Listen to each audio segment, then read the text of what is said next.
Baik murid-murid, hari ini kita akan lihat unit 7, tajuk telitinya Rizal pada muka surat 44 di buku teks yang akan memerlukan murid-murid untuk bina ayat kata kerja pasif.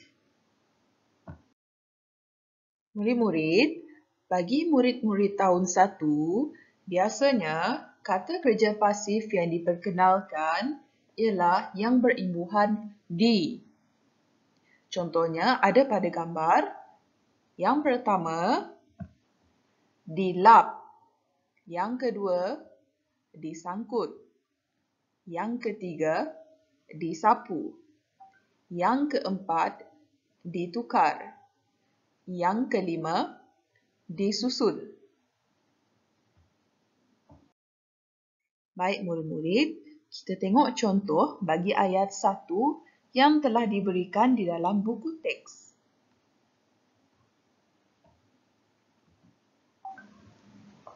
Kata kerja pasif yang pertama ialah dilap.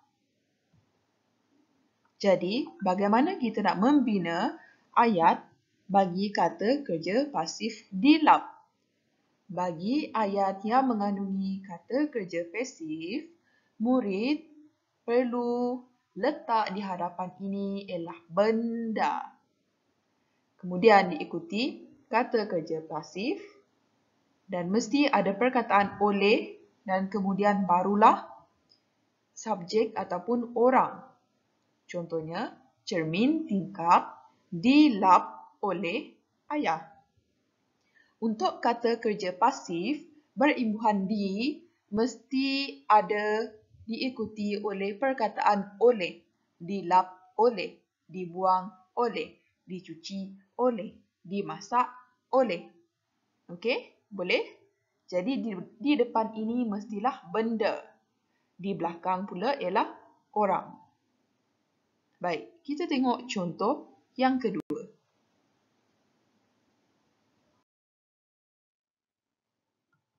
Untuk ayat yang kedua, kata kerja pasif ialah disangkut. Baik murid-murid, kita tengok gambar di sini, disangkut. Apakah objek yang disangkut itu? Baju. Dan siapakah yang telah menyangkut baju itu? Jadi, kita dah kenal pasti perkara yang diperlukan. Mari kita bina ayat. Jadilah ayatnya seperti ini. Bendanya baju. Disangkut oleh orangnya ibu. Jadilah ayat baju disangkut oleh ibu.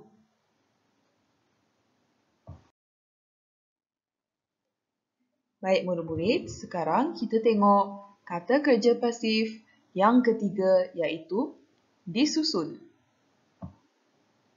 Disusun, kita tengok bendanya apa? Buku.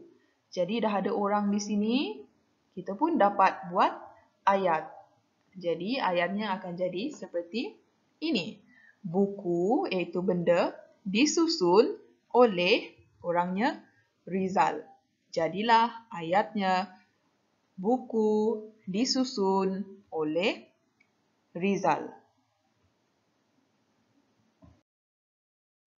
Baik, seterusnya kata kerja pasif yang seterusnya disapu dan kita tengok apa benda yang disapu di sini. Dah ada bendanya? Baik, sampah. Dan kita tengok orang ini. Siapa orangnya? Jadi, kita akan buat ayat bagi kata kerja pasif disapu. Ayatnya seperti ini. Sampah disapu oleh adik. Jadilah ayat sampah disapu oleh adik. Baik, untuk kata kerja yang kelima iaitu ditukar. Dan benda di sini menunjukkan cadar. Mari kita cuba bina ayat dengan kata kerja pasif ditukar. Ayatnya jadi cadar, benda, ditukar oleh ibu. Ibu ialah orang. Jadilah ayat kamu, cadar ditukar oleh ibu.